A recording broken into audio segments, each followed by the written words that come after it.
We want to get young people excited about science.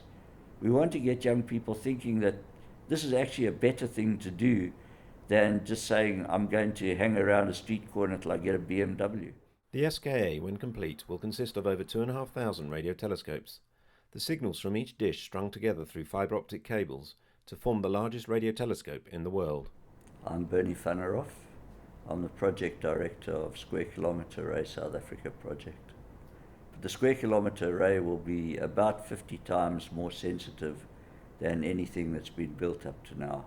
It essentially monitors radio waves from the universe. So what the SKA will do is to map how the universe has grown and how the structure of the universe has changed over its lifetime of 14 billion years.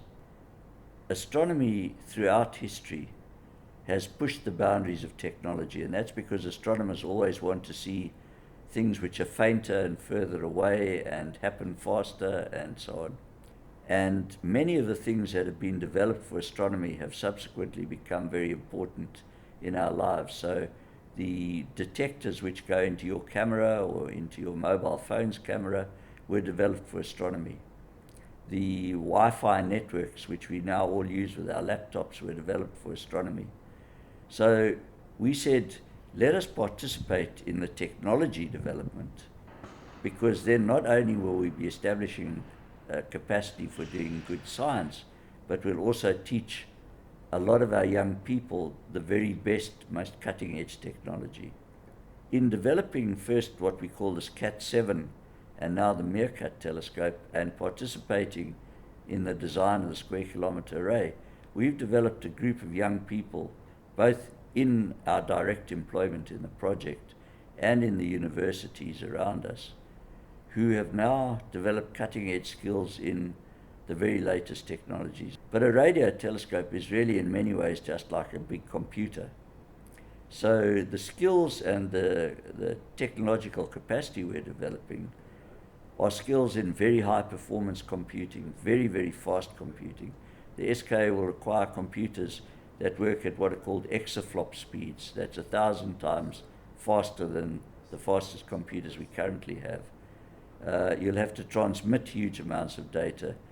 We'll store about an exabyte of data a day. Now that's like streaming 30 billion videos a day. That's a lot of information to store.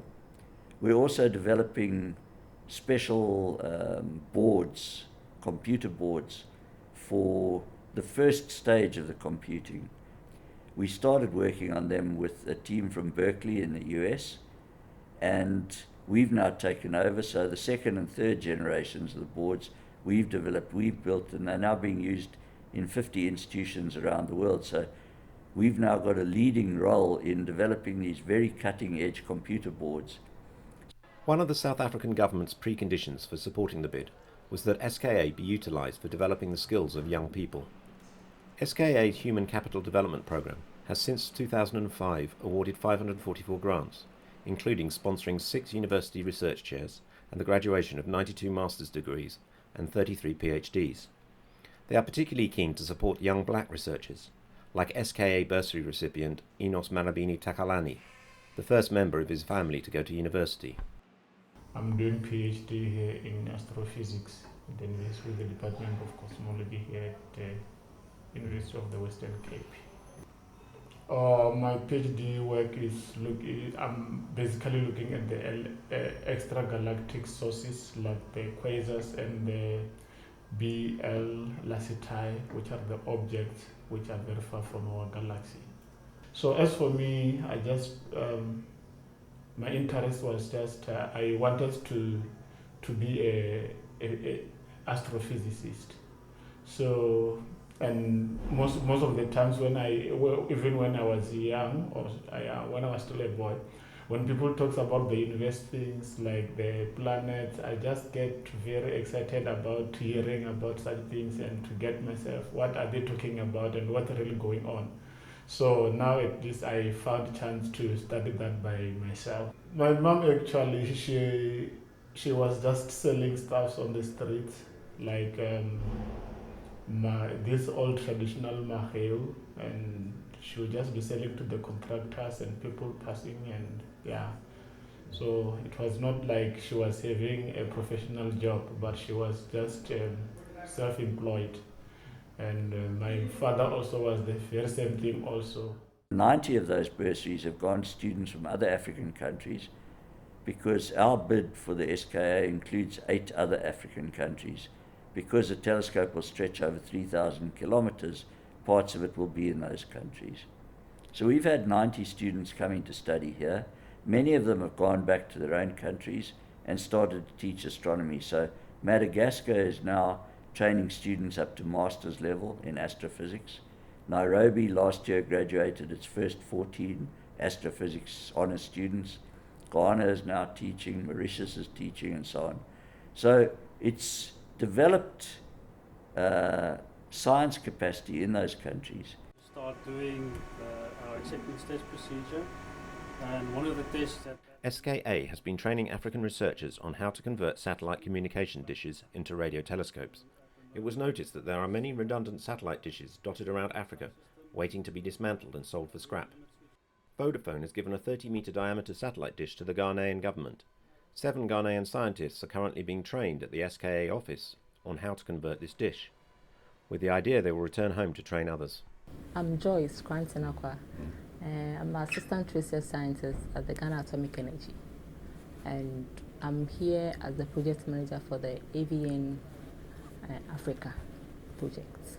Ghana is mostly known for football. Yeah, so to be part of a big project, a world scientific research project, it's good. Not just for Ghana, but I think it's also good for Africa as well, because Africa has been left out with respect to these kinds of projects, so it's also a good thing. My name is Emmanuel Mono, and I work with the Ghana Space Science at Atomic Energy back home in Ghana.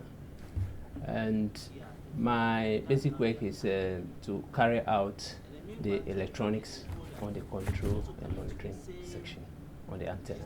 We are being trained on the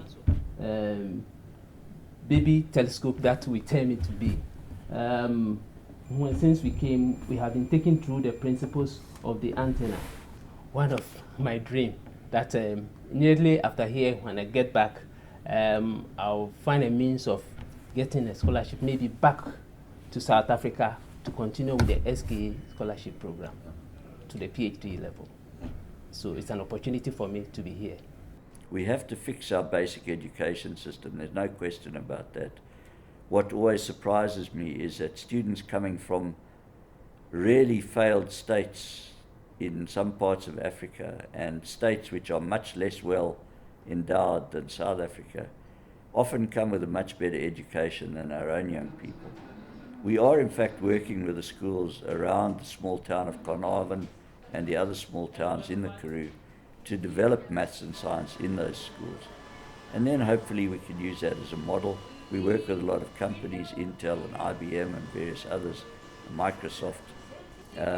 We put in computers in the schools and so on, but of course you don't want a bunch of technology out there with nothing underpinning it, so we're also working with the teachers and the lesson planning and so on. You can't focus only on basic education. It's a bit like the old colonial view that in Africa you've got such problems, you should only work on food and water and energy and don't bother with anything more exciting because actually, you're in the colonies. And we don't buy that. So we don't see any reason, for instance, why we shouldn't say, what does it take by 2020 for South Africa to be a world leader in big data?